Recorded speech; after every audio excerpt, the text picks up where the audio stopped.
The Kerala story को लेकर के इस समय पूरे देश में एक हलचल का माहौल है। इस स्टोरी के अंदर जो कुछ भी दिखाया गया है वो बहुत कम दिखाया गया है, यथार्थ सत्य से बहुत ऊपर उठ करके है।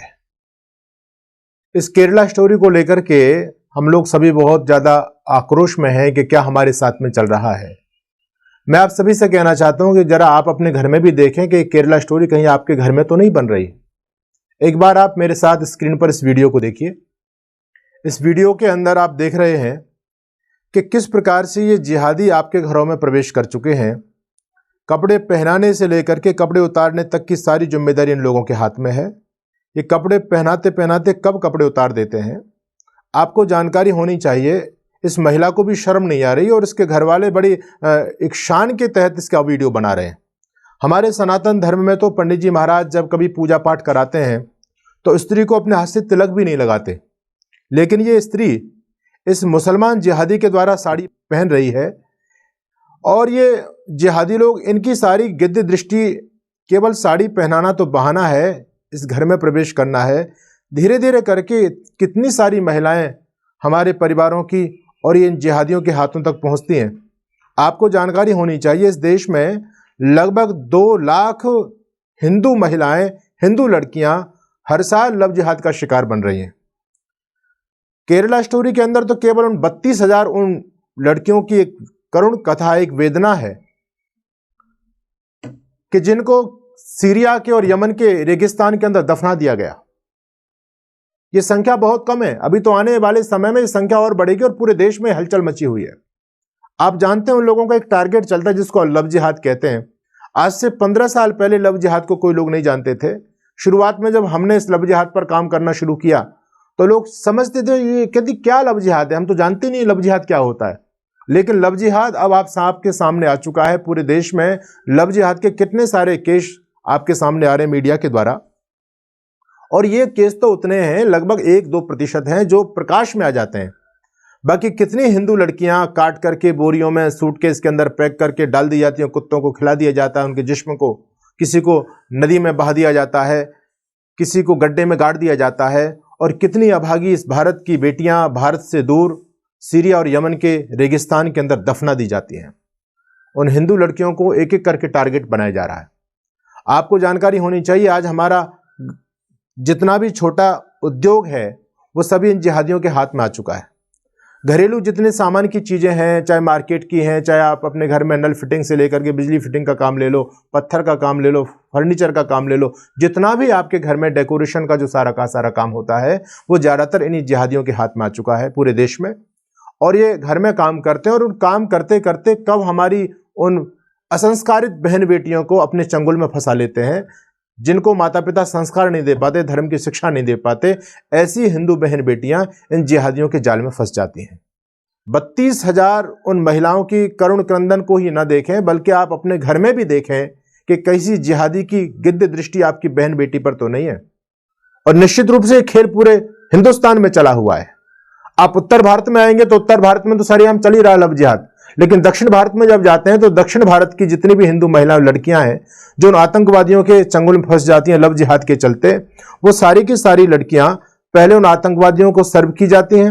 वो जनसंख्या बढ़ाने के एक मशीन की तरह काम करती हैं, और जब वो जनसंख्या बढ़ाने में कोई मना करती है या उनके मिशन में कोई बाधक बनती है तो उसके काट करके उसके बॉडी के जो अंग होते हैं उन अंगों को निकाल करके लोग बेच देते हैं और उस अभागी हिंदू लड़की को रेगिस्तान के अंदर गाड़ देते हैं। कुत्ते, चील, अन्य गिद्ध आदि जंतुओं को खाने के लिए उनको डाल दिया जाता है। ये पूरा देश में नहीं, पूरी दुनिया में इस समय भय का माहौल है। मैं आप सभी से यह कहना चाहता हूं, आपने द कश्मीर फाइल भी देखी है, अभी द केरला स्टोरी आप लोग देख रहे हैं। इन केरला स्टोरी से कश्मीर फाइल से आप शिक्षा क्या ले पा रहे हैं? क्या देख करके आपने हॉल में जाकर के देखा, सिनेमा हॉल में जाकर के ताली बजा करके आए, 4 लोगों से आपने सलाह मशवरा किया, बहुत अच्छी मूवी थी, अच्छी बात दिखाई गई? अरे अच्छी बात तो दिखाई गई, आपने से सबक क्या लिया है? ये केरला स्टोरी तो घर घर में बनने वाली है। हमारे घरों पर निशान लग चुका है। आपकी संपत्ति पर लोगों की गिद्ध दृष्टि बनी हुई है कि कुछ समय बाद में इनकी संपत्ति हमारे हाथ में आने वाली है। मैंने घरों के ऊपर भी हरे निशान लगे हुए देखे। पश्चिमी उत्तर प्रदेश के अंदर मैंने बहुत सारे गांव ऐसे देखे जहां पर हिंदू लोगों की प्रॉपर्टियों को चिन्हित कर दिया गया पहले से ही कि कुछ दिन के बाद में ठाकुर साहब की प्रॉपर्टी हमारे नाम से होने वाली है, इस चौधरी साहब की प्रॉपर्टी पर हमारा कब्जा होगा, लाला जी की दुकान पर हमारा कब्जा होगा, इनके प्लॉट पर हमारा कब्जा होगा, और यहां तक ही नहीं, उन भेड़ियों की गिद्ध दृष्टि हमारी मां बहन बेटी तक पर भी पड़ी हुई है। आपने द कश्मीर फाइल को देखा है, आपने केरला स्टोरी आप देख ही रहे हैं। इसमें क्या हो रहा है, चुन चुन करके उन महिलाओं को, उन हिंदू लड़कियों को टारगेट किया जा रहा है। अभी मैं एक कार्यक्रम के अंदर गया, मैंने देखा वहां पर एक मुस्लिम लड़का जो अपनी पहचान छिपा करके, हाथ में कलावा बांध करके, गले में एक हनुमान जी के लॉकेट डाल करके वो हिंदुओं के बीच में काम कर रहा है। कितने सारे ऐसे मंदिर हैं जहां पर ये जिहादी भगवा बाना पहन करके साधु बने बैठे हैं। आप हिंदू लोगों में ये हिम्मत नहीं है कि जाकर के कभी उस बाबा जी की, जो आपके आसपास मंदिर में एक हिंदू संत के रूप में बैठा हुआ है, कभी जाकर के आप उसकी आईडी भी देख पाए। और कोई हिंदूवादी, हमारा सनातनी कट्टर भाई, इस राष्ट्रवादी एक प्रेरणा को लेकर के जब काम करता है, ऐसे बाबाजियों की जब कुंडली खंगारने लगते हैं, तो अपने गद्दार हिंदू ही उनका विरोध करने के लिए आ जाते हैं। ये देश में जो कुछ भी घटनाक्रम घटित हो रहा है बहुत ही दुर्भाग्यपूर्ण है। मैं आपसे यह कहना चाहता हूं कि अगर इन चीजों से आपने सबक नहीं लिया तो ये सारी घटनाएं, द कश्मीर फाइल आज से 30-35 साल पुरानी घटना है। आने वाले 20-25 सालों में गली गली में कश्मीर फाइल चलेगी, गली गली में केरला स्टोरी बनेगी, और ये केरला स्टोरी तो भयानक फैल चुकी है। मैं देख रहा हूं, यूनिवर्सिटियों के अंदर में जाता हूं, कॉलेजों के अंदर में जाता हूं, हिंदू बहन बेटियों को टारगेट किया जा रहा है, ये भेड़िए अपनी पहचान छिपा करके। और मैं आपसे भी कहना चाहता हूं, जो अपने आप को सनातनी कहते हैं, आप अपनी बहन बेटियों पर लगाम लगाइए। ये उच्छृंखलता हमारी संस्कृति में नहीं है। आप अपनी बहन बेटियों के पहनावा को देखिए, और शर्म नहीं आ रही। जो वीडियो आप लोग देखा, आप लोगों ने उस महिला को, वो महिला साड़ी, एक मुसलमान के द्वारा साड़ी पहन रही है, और उसके घर वाले बड़े फक्र के साथ में उसका वीडियो बना रहे हैं। डूब के मर जाना चाहिए। एक स्त्री दूसरे पुरुष को अपना शरीर दिखा रही है। क्या यही भारतीय संस्कृति है? और जहां पर हमारी संस्कृति का पतन होगा, निश्चित रूप से आप समझिए वहां पर भयानक परिणाम आने वाले हैं। आज देश में भयानक ये लव जिहाद, ये अन्य जो मतांबली लोग हैं उनके साथ में क्यों नहीं हो रहा लव जिहाद? हिंदू की लड़कियां क्यों टारगेट की जा रही हैं? क्योंकि निश्चित रूप से हम अपनी बहन बेटियों को संस्कार देने में नाकाम होते चले जा रहे हैं। हम केवल उनको फैशन की पुतली बना करके एक प्रस्तुत कर रहे हैं।